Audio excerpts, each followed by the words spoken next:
Morena, Kaylin.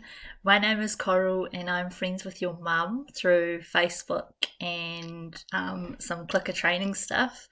I saw a post up saying about how she was teaching you some art, but that she thought she was better at teaching you science and maths and physics.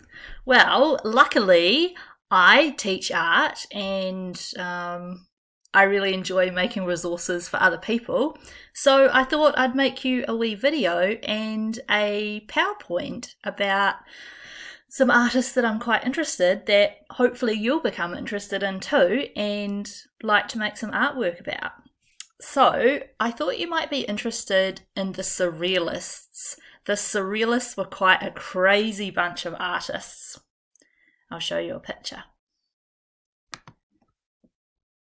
So the Surrealists were a group of artists that started to explore the areas of the unconscious mind and dreamscapes.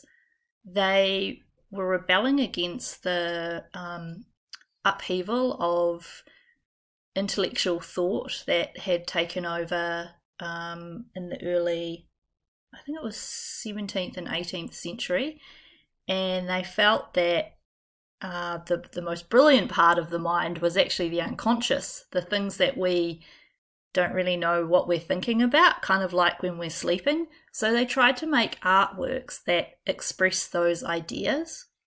So you can see here in Salvador Dali's painting called The Persistence of Memory that things aren't really as they normally should be. So we have a clock that's melting. We have another clock that's melting. We have a tree growing out of a desk. It looks like it's kind of in the desert, but then there's an ocean there. And there's some type of duck that's wearing a clock as a saddle of some sort. So what this artist was trying to convey is they were trying to take us to another place inside his mind and give us feelings of not necessarily discomfort, but that maybe things might not always be as they seem.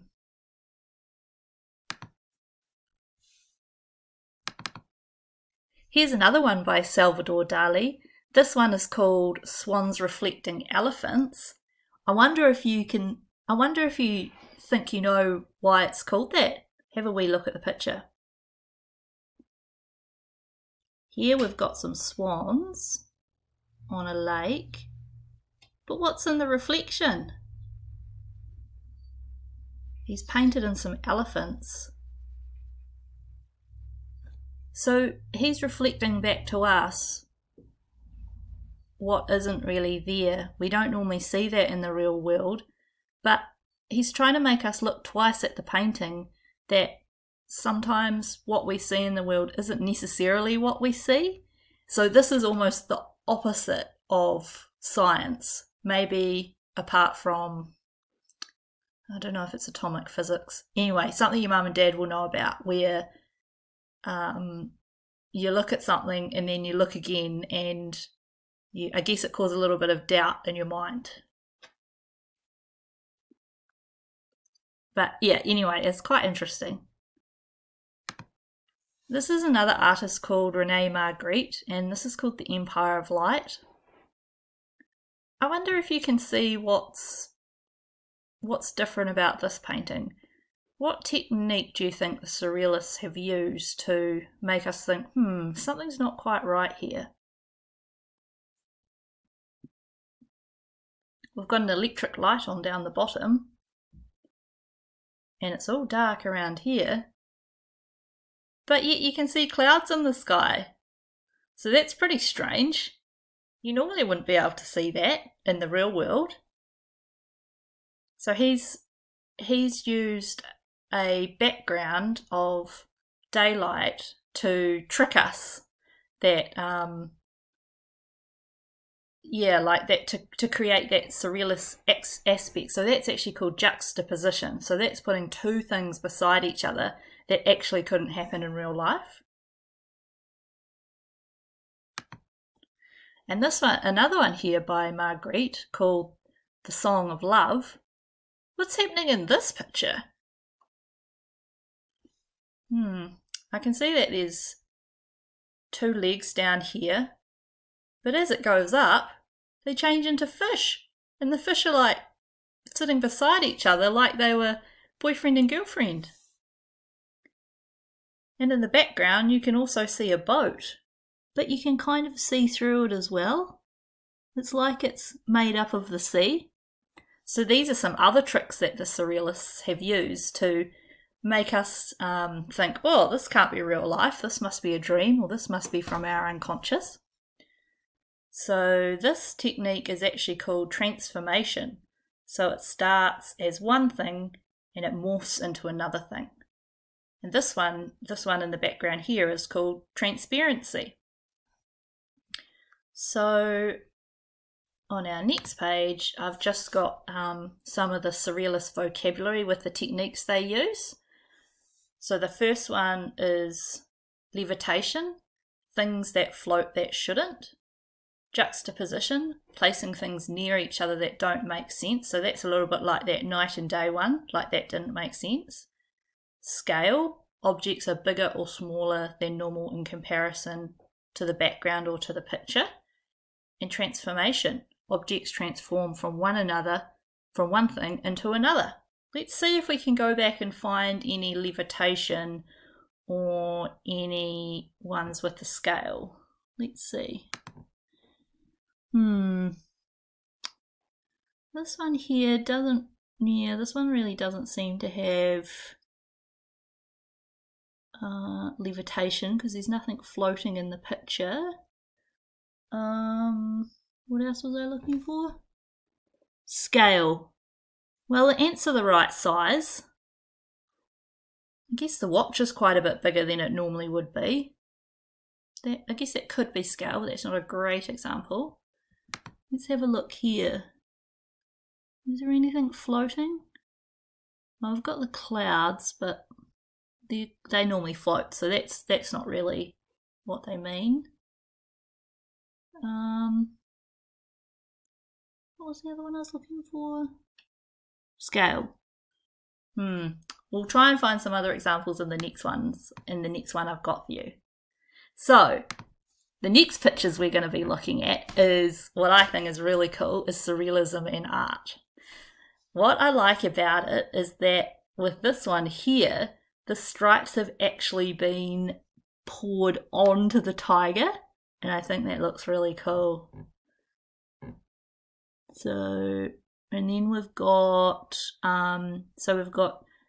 juxtaposition here, like two things, and morphing. So we've got juxtaposition where you've got the book coming out as the owl's wings, and then you've also got the transformation because it's changing from a owl to a book. Let's see, what's some other ones? Oh, this is what's really cool too, is you can also change your own photos into surrealist photos using the surrealist techniques. So here we've got juxtaposition again and morphing, which seems to be one of my favourite things. So they've got a photo of themselves and then they've added butterfly wings onto it. And yeah, I think I like that picture because it gives me, like, I can see that the lady's happy and he's happy, and somehow adding the butterfly wings gives them more joy. I'm not really sure why. I just like it. And this one here in the middle, I think it's quite pretty. Like, the container is actually some medicine, and the person has taken a photo of their hands, and then they're pouring it out, and they're pouring out flowers and butterflies. And yeah, I just think that's really interesting because it gives you two ideas. Like with juxtaposition, you normally wouldn't pour out little flowers and butterflies like that into your hand. So it just seems to make it a little bit magical. And these ones here on the right, I didn't mean to make them so small, but you might be able to zoom in and just see that this is a good example of scale. So people normally couldn't walk out on a branch like that and be dancing. And you can see that they're really, really small and they're on a branch. And this is probably an example of scale and juxtaposition as well. The flowers are quite a lot bigger than they would normally be. And this is my favourite page where you get laser kitties. So for some reason with collage, and this is kind of taking surrealist collage a bit further into the 21st century, is I really like the use of scale and juxtaposition in this. So for example, this big fat kitty here, he's just sitting in the middle of a traffic jam. And I just think it looks so funny because he's huge, so you normally wouldn't get a kitty that big. And then, yeah, he's huge compared to the traffic jam. So if you look at the size of the cars compared to the size of the cat, he is way bigger than he's supposed to be. And then it's a juxtaposition because a giant kitty cat normally would not be in a traffic jam. And I just think it's really funny. It just makes me smile because cats are really funny. And this one here over on the right is quite cool too, because to me it looks like they're planting kitty cats. Like the cats are growing, kind of like the flowers. So the reason that this works so well is because they've gotten a background, so they've chosen a setting. Then they've got 4 pictures of cats, and the artist has placed them nicely within the picture, and they have cut them out really carefully around the edges and put them just below the surface, so it looks like the cats are either spying or they're growing out of the ground, which is quite cool. Yeah, so I like that one. And then this one in the middle, that's so funny, the laser kitty. This one's just crazy. So the reason why this one's so successful is you've got a big scale. You've got, it's quite good as well because people are already, the background they've chosen is people are already running out of the water, so it looks like they're running away from the cat. And then they've collaged or superimposed in some aliens just for a bit of special effect. And then they've kind of drawn in or painted in these laser beams with the kitty cat taking over. So yeah, but the main part of it is that it's the scale of how big the cat is on a background where it shouldn't be. So that's scale and juxtaposition. Now, these are, oh, I didn't do that page. Okay, well, I'll tell you about it. What you'll need to do to make these collages is the resources you'll need a glue stick, some scissors, some magazines. If you wanted to, if you've got a photocopier or a printer, you could photocopy or print off a picture of you or your family doing something. And then from the magazines, you could cut out different things that you're interested in and arrange them on the page. I find some of the important tips for this is that you cut out the images from the magazines really carefully and close to the edges. See how that kitty cat there? It's been cut out really close to the edge. That's what makes it quite good. And another thing I find quite good is that if you just start with one background and then add things in from there,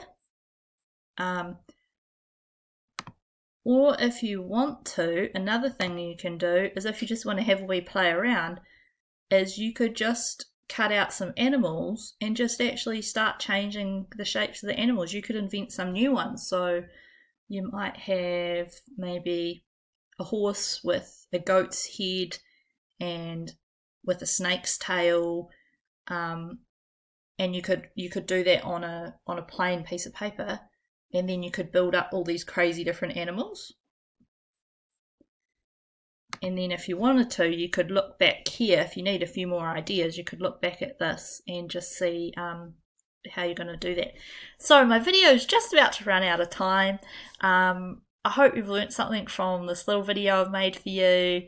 I hope you guys are having a lovely time up in your beautiful little farmlet, and I hope to visit you one day. Take care, lots of love from Coral.